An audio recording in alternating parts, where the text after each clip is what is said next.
नमस्कार मित्रांनो, digital Marathi info या आपल्या YouTube चॅनलवरती तुमचं स्वागत आहे। मित्रांनो, तुमच्या कुटुंबातील जर एखादी व्यक्ती संजय गांधी योजनेचा लाभ घेत असेल किंवा अर्ज केला असेल, त्यासाठी मोठी खुशखबर आहे। 2 महिन्याचे पैसे आले आहेत। हे 2 महिन्याचे पैसे प्रत्येक जिल्ह्यांना राज्य शासनाच्या माध्यमातून पाठवण्यात आलेले आहे। यामध्ये कोणकोणते जिल्हे आहेत, कोणत्या लाभार्थ्यांच्या खात्यावर ही रक्कम जमा केली जाणार आहे, याबद्दलची संपूर्ण माहिती आपण या आजच्या व्हिडिओमध्ये पाहणार आहे। तर व्हिडिओ नक्की शेवटपर्यंत पहा व चॅनलवर नवीन असाल तर चॅनलला लगेच सबस्क्राइब करून ठेवा, म्हणजे असेच नवनवीन माहितीपूर्ण व्हिडिओज आणि अपडेट तुम्हाला लगेच भेटत राहतील। चला तर व्हिडिओला सुरुवात करूया। तर मित्रांनो, तुम्ही इथे पाहू शकता संजय गांधी निराधार अनुदान योजनेतील अनुसूचित जमातीच्या लाभार्थ्यांसाठी सन 2024-25 या आर्थिक वर्षाकरता अनुदानाचे वितरण करण्याबाबतचा हा 10 डिसेंबर 2024 चा शासन निर्णय आहे। यामधील जी माहिती आहे ती आपण आता थोडक्यात जाणून घेऊया। सन 2024-25 या आर्थिक वर्षामध्ये अनुसूचित जमातीच्या लाभार्थ्यांकरता संजय गांधी निराधार अनुदान योजनेच्या अंमलबजावणीसाठी रुपये 300 कोटी इतकी अर्थसंकल्पीय तरतूद मंजूर करण्यात आली आहे।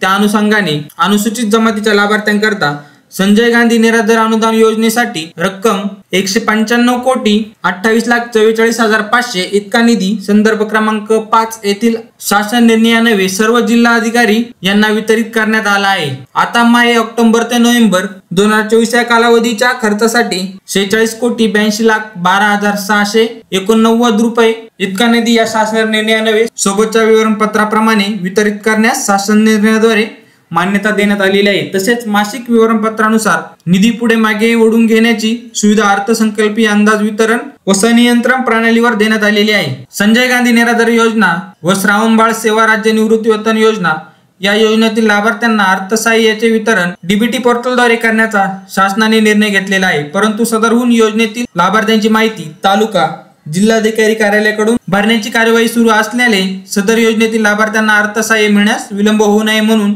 माहे नोव्हेंबर 2024 पर्यंतचे अर्थसहाय्याचे वितरण अर्थसंकल्पीय वितरण म्हणजेच बीम्स प्रणालीवर करण्यात येत आहे। परंतु योजनेतील लाभार्थ्यांना माहे डिसेंबर 2024 पासून अर्थसहाय्याचे वितरण डीबीटी द्वारे करण्यात येणार असल्याचे सर्व जिल्हाधिकारी कार्यालयांनी योजनेतील लाभार्थ्यांची माहिती प्राधान्याने डीबीटी पोर्टलवर भरण्याची दक्षता घेण्यात यावी असे सांगण्यात आलेले आहे। यामध्ये जे काही जिल्हे आहेत, यामध्ये कोकण विभागातून मुंबई शहर, मुंबई उपनगर, ठाणे, रायगड, रत्नागिरी, सिंधुदुर्ग, पालघर, तसेच नाशिक विभागातून नाशिक, धुळे, जळगाव, अहिल्यानगर, नंदुरबार, पुणे विभागातून पुणे, सोलापूर, सातारा, सांगली, कोल्हापूर, त्यानंतर नागपूर विभागातून नागपूर, वर्धा, चंद्रपूर, भंडारा, गडचिरोली, गोंदिया, तसेच अमरावती विभागातून अमरावती, अकोला, यवतमाळ, बुलढाणा, वाशिम, त्यानंतर संभाजीनगर विभागातून संभाजीनगर, बीड, नांदेड, परभणी, उस्मानाबाद, जालना, लातूर, हिंगोली असे एकूण 36 जिल्हे यामध्ये दिलेले आहेत। तर मित्रांनो,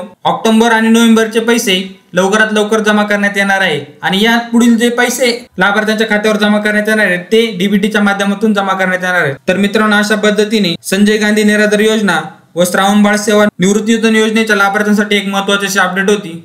ते आपल्या मित्रांपर्यंत नक्की शेअर करा। धन्यवाद। जय हिंद, जय महाराष्ट्र।